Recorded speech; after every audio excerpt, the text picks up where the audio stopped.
Governor Walz, in response to Trump, called on the president to release the results of that perfect MRI he got. You know, the one he still has no idea why he was given?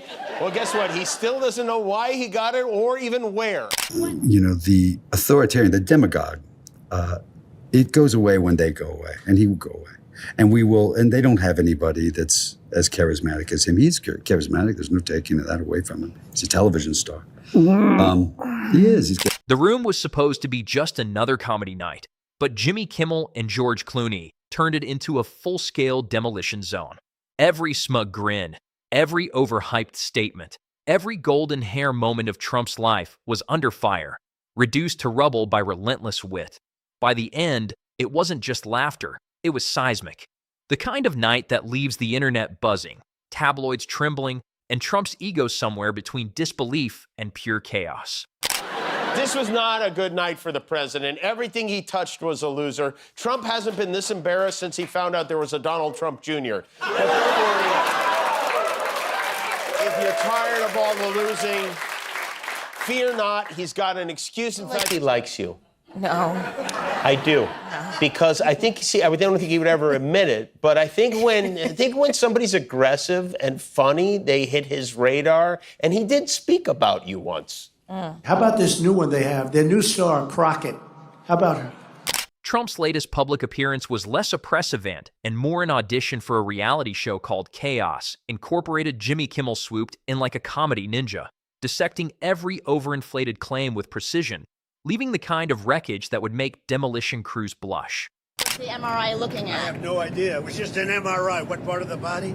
It wasn't the brain because I took a cognitive test and I aced it. I got a perfect mark, which you would be incapable of doing. Goodbye, everybody. You too. Wow, that Melania is a lucky lady indeed. She really is. As far as this brain stuff, I don't know what people are worried about. I mean, this is from this weekend. He looks fine to me. That was the moment just after his teeth fell into his omelet. Hair so carefully styled it defies gravity. Gestures so exaggerated they could register on the Richter scale, and a vocabulary that seems powered entirely by Twitter. Every inch was prime material. The audience wasn't just laughing. They were witnessing a spectacle of implausible confidence crumbling under relentless wit. Trump wasn't on the ballot, and shutdown were the two reasons that Republicans lost elections tonight. Now, if Republicans had won and he wasn't on the ballot, would he take credit for that? Oh, yes, he definitely would, but he lost. And then he posted this. He posted, "And so it begins," which was either a response to Mamdani winning the mayoral race or he just sat down on the toilet. I don't know. George Clooney arrived like a cinematic superhero armed with charm and sarcasm, turning Trump's dramatic pauses into punchlines so sharp they could cut glass. The kind of smirk that only decades in Hollywood can perfect made every exaggerated hand wave feel like slapstick on steroids. Trump is a big fan of yours, but he posted in July, now fake movie actor George Clooney is getting into the act. He's turned on Crooked Joe. What does Clooney know about anything? Should get out of politics and go back to television. Movies never really worked for him. I will if he does. He doesn't know that movies are fake, does he? I don't think so. Promises once proclaimed as monumental were reduced to punchlines faster than anyone could say executive order. The man who treats appearances like Broadway productions suddenly looked like a kid caught with cake on his face. Jimmy Kimmel pivoted effortlessly from policy blunders to lifestyle absurdities, turning every statement into a hilarious magnifying glass of irony. Clooney leaned into the theatrics of it all, turning every attempted display of gravitas into a highlight reel of comedic tragedy. Trump's gestures were larger than life. Yet under Clooney's lens, they became a series of accidental slapstick routines. Every pause Trump took to emphasize himself was a beat Jimmy used to hammer home the absurdity, leaving viewers in stitches.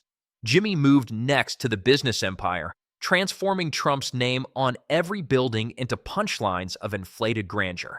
The towers were no longer symbols of success, but comical monuments to ego, standing taller in irony than in steel. Deals once touted as revolutionary became the setup for jokes about misunderstanding, overconfidence, and occasional bewilderment at basic facts. Poor guy, he hasn't been the same since Jeffrey Epstein died, you know? You lose a friend. Unfortunately, Trump's MRI results have somehow gotten mixed up with those tax returns he was supposed to release in 2016. But does this seem like the rambling of a man who aced a cognitive exam? There is a new word for a Trump Republican. It is T-publican or T-publican? Trumplicans. Trumplicans. I don't think Trumplicans is going to stick. What about dinosaurs? Just when you thought the heat was cooling down, Clooney shifted focus to media appearances, turning Trump's every exaggerated smile into a lesson in unintended comedy. Press conferences became improv stages where each declaration ballooned into cartoonish absurdity. Clooney's commentary sliced through the spectacle, emphasizing how carefully orchestrated drama could still be unintentionally hilarious. Every attempt at gravitas became a highlight of comic timing, leaving audiences oscillating between disbelief and laughter. Jimmy tore into political strategy next, framing each plan as a masterclass in improvisation gone awry. Policy announcements became slapstick routines, the kind of mistakes that make headlines but feel straight out of a comedy sketch. Campaign rallies were painted as theatrical exercises, each chant, each pose, each gesture amplified to the point of surrealism. The humor wasn't just in the content, but in the delivery, exposing the chasm between intention and impact in riotous detail. Clooney transitioned seamlessly into personal branding, showing how every public image was a perfect storm of contradictions. Trump's persona as a serious figure was contrasted with reality TV flair, turning posturing into parody. Statements meant to command respect instead invited snickers, turning confidence into a rich source of satire. Clooney's timing was flawless, creating an alternating rhythm of humor and astonishment, making audiences both cringe and laugh in equal measure. I didn't think people would vote for someone who was so deeply flawed. I mean, I know Donald Trump. I mean, that's the thing is people, I have his phone number in my phone book. He was the guy that came to the bars and asked me about which cocktail waitress was single. That's who he was. This was back in the 90s. Not that long, no, back in the 2000s, quite honestly. And so there's this part of you that just goes, well, that guy shouldn't be president. But I was wrong, and he was. And our democracy, I believe, paid a price, certainly. Well, this went terribly wild. Jimmy returned to foreign policy misadventures, showing how diplomacy became a series of comic miscalculations. Meetings with global leaders morphed into absurdist vignettes, as if international relations were scripted by a satirical playwright. Each handshake, each declaration, each over-the-top gesture became an opportunity for humor layered with critique. The audience wasn't just entertained. They were witnessing a surreal dance of ego, bluster, and comedic exaggeration. Each misstep was magnified. Each self-aggrandizing claim turned into a comedic centerpiece, creating a roller coaster of laughter and disbelief. Jimmy's lens then shifted to rallies, where pomp and circumstance collided spectacularly with improvisation gone wrong.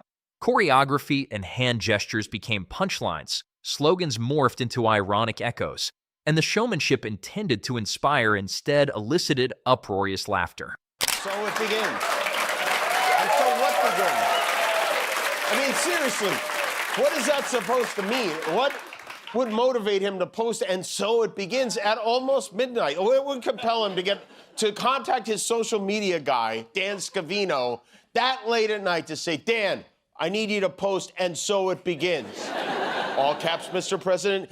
Yeah, all caps, you idiot. And put a ... in front of it, too.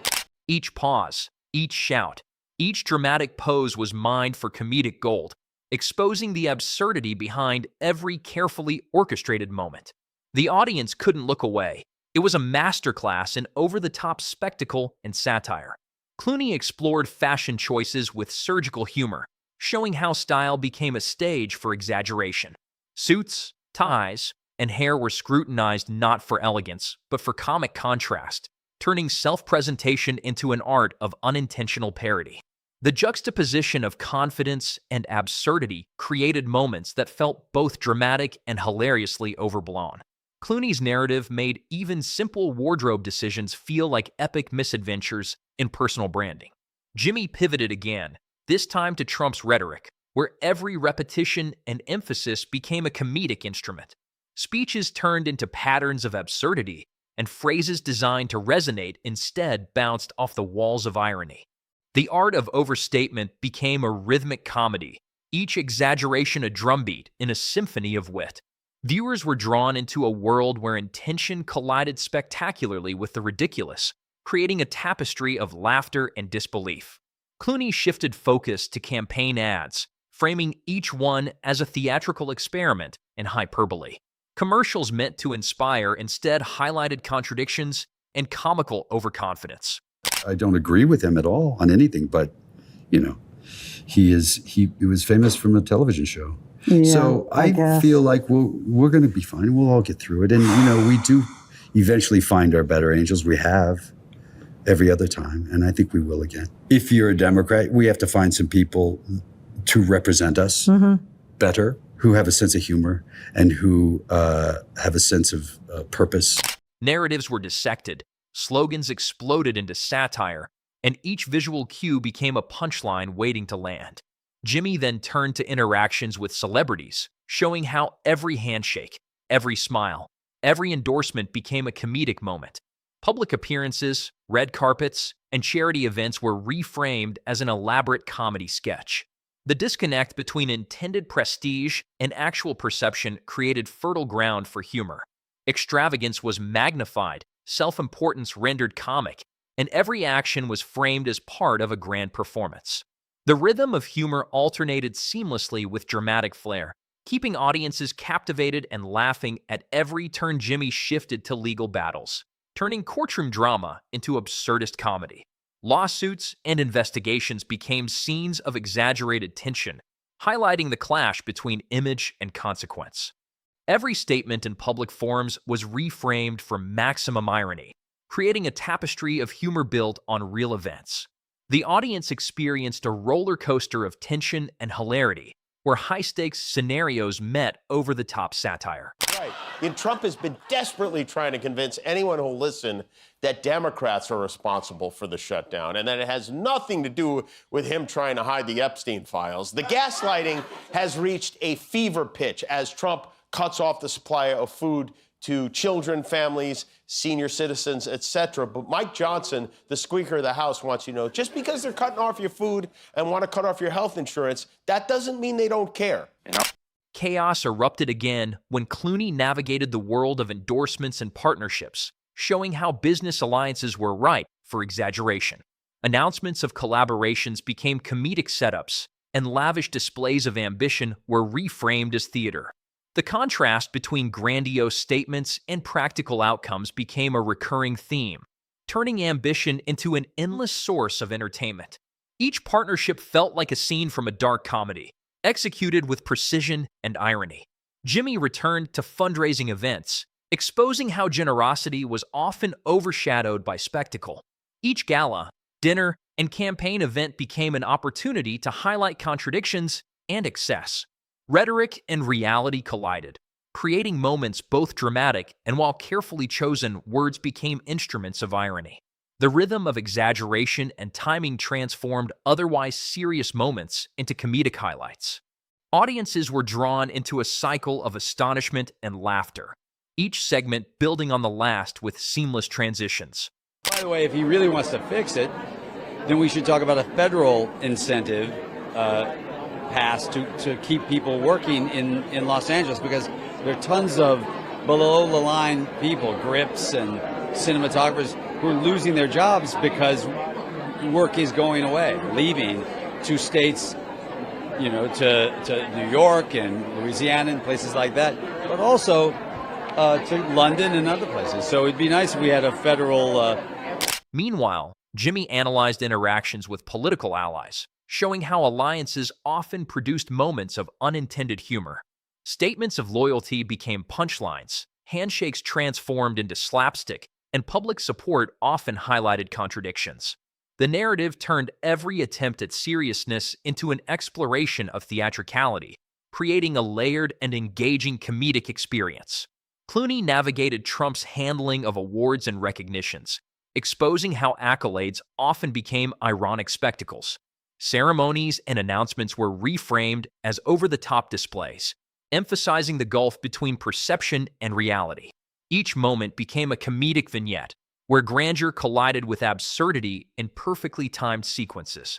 The audience experienced the highs and lows of theatrical exaggeration in every scene. Jimmy turned to travel and international visits, framing them as comedy of errors wrapped in diplomacy.